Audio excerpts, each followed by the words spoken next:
Bonjour tout le monde. Bonjour. Je me présente, mon nom est Patrick Gaudreau, je suis professeur à l'École de psychologie de l'Université d'Ottawa. Depuis à peu près une quinzaine d'années, on fait de la recherche en psychologie de la motivation avec des athlètes, des employés, des étudiants, avec l'objectif de comprendre c'est quoi les défis qui sont inhérents à la poursuite d'objectifs pour essayer de mieux performer au quotidien dans toutes les tâches qu'on essaie d'accomplir. Aujourd'hui, je vais vous parler essentiellement de vieilles méthodes pour essayer de motiver les gens. On va voir que certaines de ces méthodes-là sont plus ou moins efficaces et tranquillement, pas vite, je vais vous amener à regarder quelque chose qui est un petit peu plus utile pour essayer de soutenir les gens, pour les motiver, plutôt que d'essayer de les pousser à faire des activités. Et à la toute fin, on va avoir le temps de répondre à vos questions et de discuter des thèmes abordés durant la présentation. Bon, la bonne vieille méthode qu'on connaît pour motiver les gens, c'est le bâton et la carotte. Donc, essentiellement, pendant longtemps et encore aujourd'hui, on pensait que le fait de punir les gens, de les menacer, de les contraindre, de les réprimander, de les critiquer, pouvait être une façon de les amener à passer à l'action. Le problème avec ces formes de motivation-là, c'est que plus souvent qu'autrement, on crée chez les gens exactement ce qu'on essaye d'éviter. On va avoir des gens qui vont finir par avoir peur de l'échec plutôt que d'essayer d'aller chercher la victoire ou essayer d'aller chercher les gains. Ensuite, plus on punit les gens, plus éventuellement ils vont faire leur activité pour des raisons qui ne sont pas les bonnes raisons. Ils vont faire l'activité pour éviter les punitions plutôt que pour essayer d'aller s'accomplir en tant qu'individu. Et finalement, les punitions, qu'on veuille ou qu'on ne veuille pas, ça demeure souvent une forme de violence verbale ou de violence physique. Souvent, avec les entraîneurs sportifs, je leur dis, le sport est probablement le dernier milieu dans lequel des parents acceptent encore aujourd'hui que des adultes inconnus crient après des enfants. Et l'effet sur l'enfant est le même qu'on soit dans un gymnase, dans un aréna ou dans un parc, que si on était dans un centre d'achat le samedi après-midi. Si un adulte arrivait et commençait à crier après les enfants un samedi après-midi dans un centre d'achat, on appellerait la sécurité. Alors que souvent, dans les gymnases, on tolère ça, puis on se dit, bien, on fait ça, c'est bon pour le développement des enfants. Mais l'effet sur les enfants est le même. C'est un effet négatif qui les amène à avoir peur de l'adulte, à avoir peur de l'échec et éventuellement peut-être même à abandonner la poursuite des activités qu'ils font. Une autre méthode qu'on utilise, qui est plus ou moins efficace, c'est les récompenses. Donc, on pense que les gens sont motivés à aller chercher la carotte. Récompenses non verbales, des thumbs up, des applaudissements, des sourires, c'est quelque chose qui est facile à faire et qui a uniquement des effets positifs sur la motivation des individus. Les récompenses verbales, il faut faire attention. Quand on valorise, qu'on récompense l'effort, le comportement, le processus, plus souvent qu'autrement, les effets sont très bénéfiques pour les apprenants. Par contre, quand on valorise le talent et l'effort, le talent et la personne, souvent, on finit par avoir des effets indésirables. Tu es un champion, tu es bon, tu es le meilleur. Ce n'est pas nécessairement le genre de feedback et le genre de récompense verbale qu'on a envie de donner à nos apprenants. Les récompenses matérielles, il y a énormément de débats présentement dans nos sociétés à savoir si on devrait donner, par exemple, une médaille à tous les enfants qui participent à une compétition sportive. Bien, la réponse, c'est oui. Il n'y a aucun effet négatif à donner des récompenses qui sont centrées sur la participation, le travail et l'effort. On commence à avoir des effets négatifs quand on donne des récompenses qui sont contingentes à la performance ou à un certain niveau d'accomplissement. Et ça devient très, très, très, très, très dommageable si pour obtenir la récompense, il faut que tu produises des choses parfaites. On est dans une société qui vise de plus en plus la perfection au niveau de notre image, au niveau de nos comportements. Et malheureusement, le fait de récompenser l'atteinte de la perfection fait en sorte que les gens deviennent de plus en plus malheureux à essayer de poursuivre quelque chose qui n'existe pas. La perfection, ça n'existe pas. Une fausse croyance tenace par rapport à la motivation aussi, c'est le mythe de Sisyphe dans la mythologie grecque. Sisyphe a été puni par les dieux parce qu'il a apporté des secrets que les dieux ne voulaient pas révéler aux simples mortels que nous sommes. Et sa punition, ça a été d'avoir à transporter la roche au sommet de la montagne jusqu'à la fin de sa vie. Donc, quand il arrivait en haut, comme dans un jeu de serpent à échelle, il retournait à la case départ, puis il fallait qu'il recommence. Et de ça vient la fausse croyance que les gens n'aiment pas faire des efforts. On a aussi la fausse croyance qui dit que les gens préfèrent choisir des tâches faciles plutôt que des tâches difficiles. Et à cause de ces fausses croyances-là, on a l'impression que la seule façon de motiver les gens, c'est de leur pousser dans le dos pour les aider à accomplir les choses qu'ils ont à faire. Le problème, c'est que c'est un cercle vicieux. Plus on pense que les gens n'aiment pas faire des efforts, plus on leur pousse dans le dos. Plus on leur pousse dans le dos, moins ils ont envie de faire des efforts, et moins ils ont envie de faire des efforts, plus on est obligé de leur pousser dans le dos. De telle sorte qu'en tant que gestionnaire, on est pris avec des gens qui sont amotivés et qui ont de la difficulté à se prendre en main par eux-mêmes. Dans un contexte comme ça, on blâme tout le temps la personne, on ne blâme jamais la roche. Et au final, ce qu'on sait, c'est que les gens aiment faire des efforts. Lorsque le défi est optimal, quand la motivation vient d'eux, et quand on leur offre la possibilité d'avoir une définition qui est optimale du succès. Pour être capable de créer un niveau de défi optimal, ça a l'air simple, mais ce n'est pas facile. Donc, il y a toutes sortes d'exemples. Quand vous réussissez dans une entreprise avec des étudiants, avec des athlètes à créer le bon niveau de défi dans une tâche, ils vont être engagés, ils vont avoir du plaisir, ils vont être confiants, ils vont être concentrés, puis ils vont donner le meilleur d'eux-mêmes. Quand vous mettez une tâche qui est trop difficile, malheureusement, ils vont être anxieux, ils vont être inquiets, ils vont être stressés, ils vont avoir peur d'échouer. C'est quoi des exemples de tâches qui représentent des défis qui sont juste trop difficiles pour vos gens avec qui vous travaillez? Quand ce n'est pas sécuritaire, quand les probabilités de réussir la tâche sont à peu près nulles ou inexistantes, quand on leur donne trop ou pas assez de feedback, quand on met le focus sur les erreurs plutôt que de mettre le focus sur le succès, et quand on est trop sérieux et qu'on n'a pas de plaisir avec eux. Je le dis aux coachs constamment, votre outil de travail numéro 1, ce n'est pas votre sifflet, ce n'est pas votre tableau blanc avec des X et des O pour montrer des jeux aux enfants, c'est votre sourire. Si vous utilisez cet outil-là d'apprentissage, votre sourire, vous allez être un coach qui est apprécié par tout le monde et vous allez avoir des athlètes qui vont progresser, s'améliorer et qui peut-être même éventuellement vont vous rapporter plus de victoires que si vous avez l'air bête et que vous ne vous amusez pas avec eux. Au contraire, l'ennui s'installe quand tout est trop facile.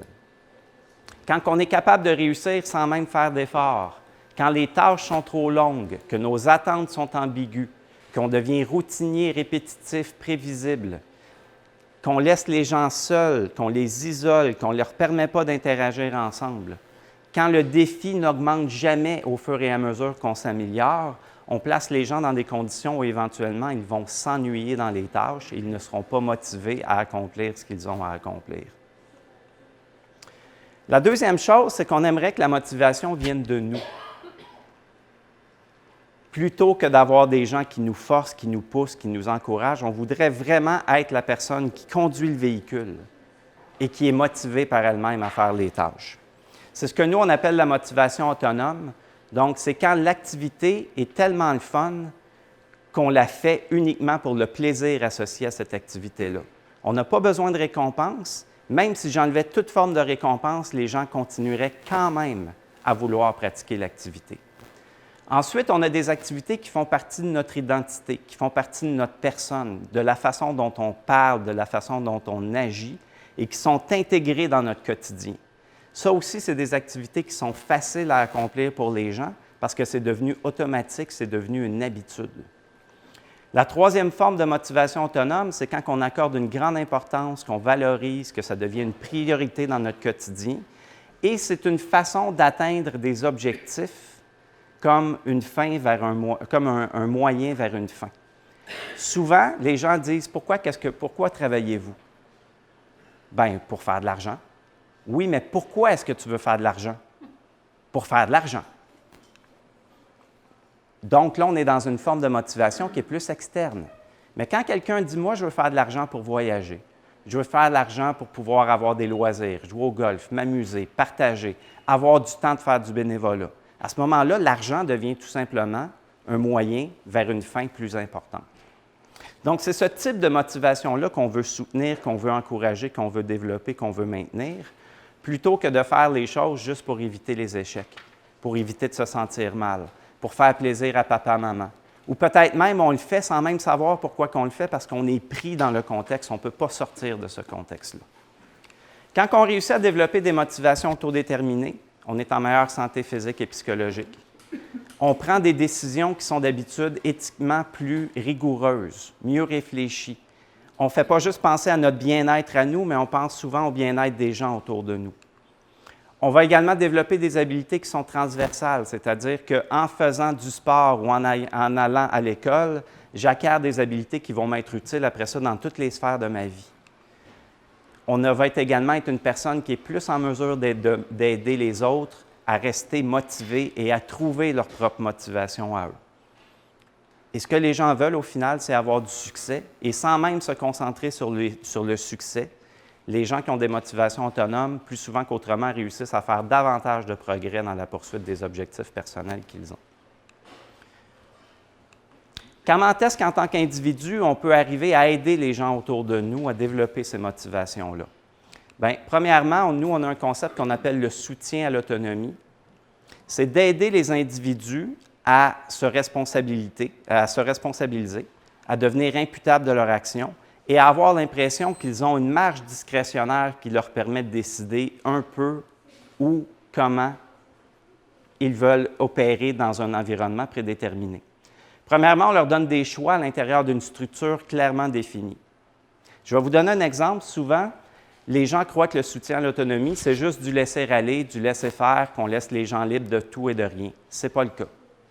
Je vais vous donner un exemple. Si vous êtes un bon parent, que vous construisez un carré de sable dans votre cour, le carré de sable devient la structure à l'intérieur de laquelle l'enfant peut jouer. Est-ce que vous allez aller mettre une chainsaw, des clous rouillés, des bouteilles de vitre dans le carré de sable pour que votre enfant joue? Non. Vous allez choisir un certain nombre de jeux sécuritaires et vous allez laisser l'enfant explorer dans la structure qui est le carré de sable. Fait que cette analogie-là s'applique à nous en tant qu'adultes. Quand vous êtes un gestionnaire, vous avez des attentes, des obligations, des règlements qui créent une structure bien définie à l'intérieur de laquelle vous laissez assez de marge discrétionnaire aux gens pour pouvoir exprimer leurs besoins individuels à l'intérieur de votre organisation. Ensuite, il faut expliquer nos arguments. Les gens ont besoin de savoir et de comprendre pourquoi on prend nos décisions. Donc, il faut expliquer les choses qui sont obligatoires et leur vendre pour qu'ils achètent le rationnel qu'on est en train de leur expliquer. Donc, créer le buy-in, comme on dit en anglais, c'est prendre le temps de persuader, de convaincre, au lieu de tout simplement exiger. Oui, ça vous prend un peu plus de temps. Oui, ça prend les bons mots.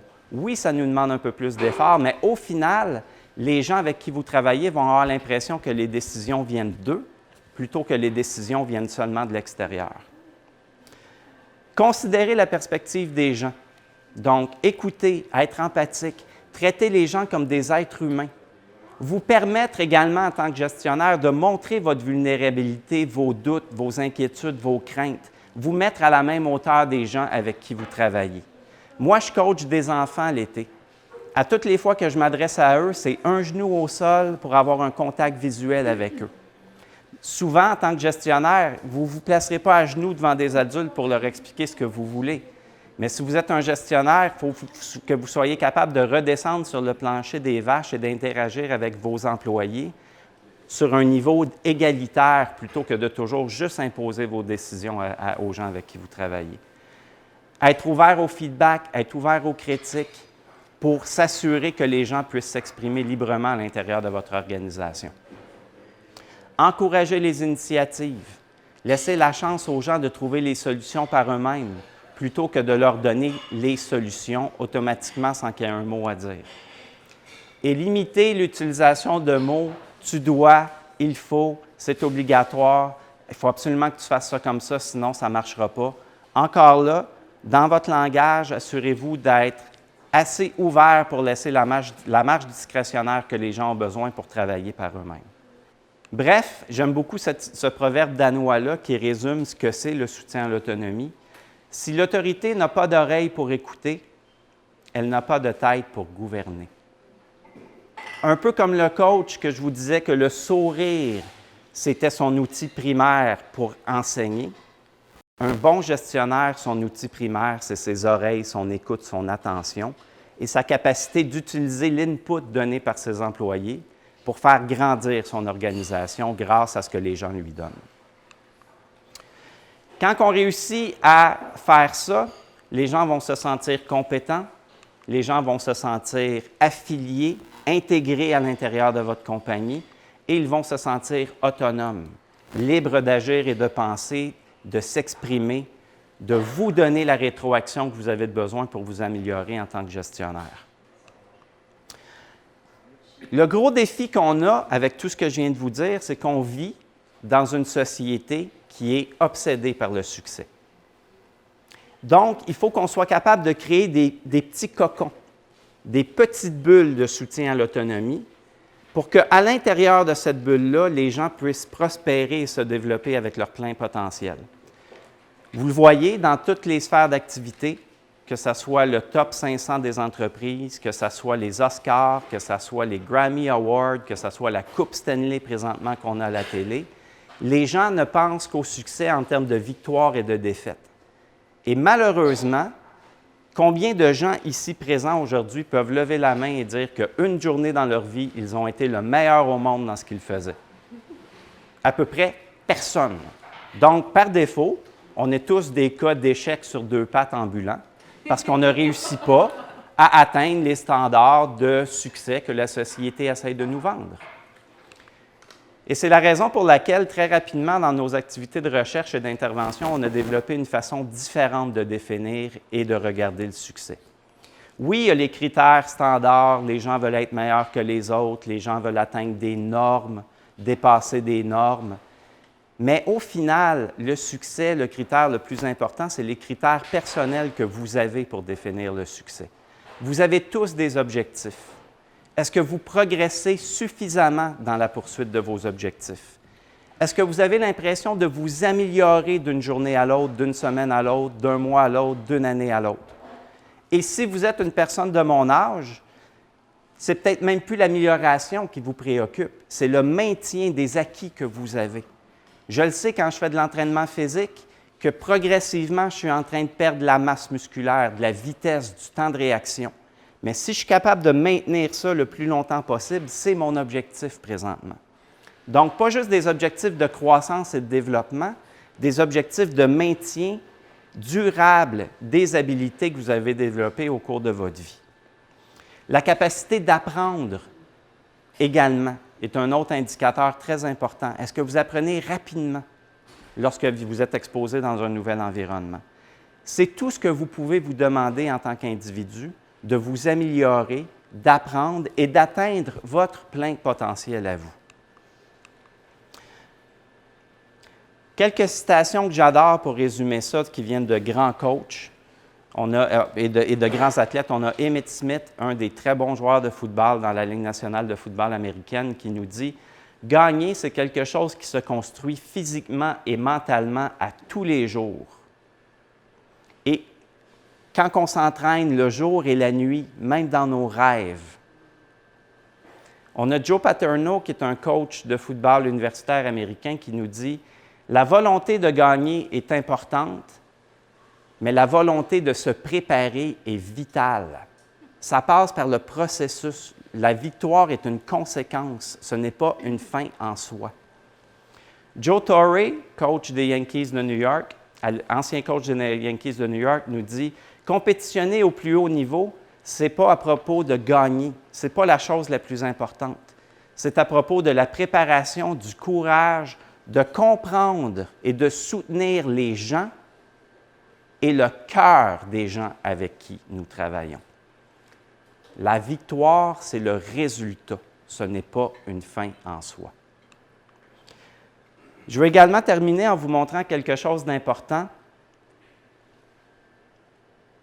Le progrès, l'amélioration, le développement d'une personne, c'est plus important que sa performance brute. Et j'aime dire cette phrase-là, les meilleurs du début ne seront pas nécessairement les meilleurs à la fin. Puis pour vous montrer cet exemple-là, j'ai eu la chance de grandir à Laval avec Alexandre Daigle et Martin Saint-Louis, que j'ai vu jouer au hockey quand ils étaient petits, adolescents, plus vieux. Et Alexandre Daigle a été repêché premier rang de la Ligue nationale de hockey pour les Sénateurs d'Ottawa au début des années 90. Martin Saint-Louis n'a même pas été choisi par une équipe de la Ligue nationale de hockey lors du repêchage. Et pourtant, au final, Alexandre Daigle a connu une belle carrière. Je sais qu'il y a des détracteurs qui disent qu'il a connu une carrière horrible, mais moi, je ne suis pas d'accord. Alexandre a connu une belle carrière, mais pas à la hauteur des attentes que les gens avaient envers lui. Martin Saint-Louis a connu une carrière plus brillante sur papier, mathématiquement, au niveau des statistiques qu'Alexandre Daigle. Donc, les meilleurs du début ne seront pas nécessairement toujours les meilleurs à la fin. Et ça, c'est un message très important à envoyer aux enfants, aux adolescents, aux jeunes employés que vous recrutez dans vos entreprises. À talent égal, la personne qui fait plus d'efforts risque de finir par gagner la bataille. Et parfois même, des gens qui ont un potentiel peut-être un peu plus faible réussissent même à dépasser les gens qui ont plus de talent, qui ont plus d'habileté, tout simplement parce qu'ils réussissent à travailler plus fort, d'une manière plus disciplinée, avec des motivations de meilleure qualité sur de très longues périodes de temps. Donc, progrès, apprentissage, maîtrise et optimisation de votre potentiel sont les vrais et les bons indicateurs de succès sur lesquels vous devriez mettre votre priorité et votre focus. Merci beaucoup.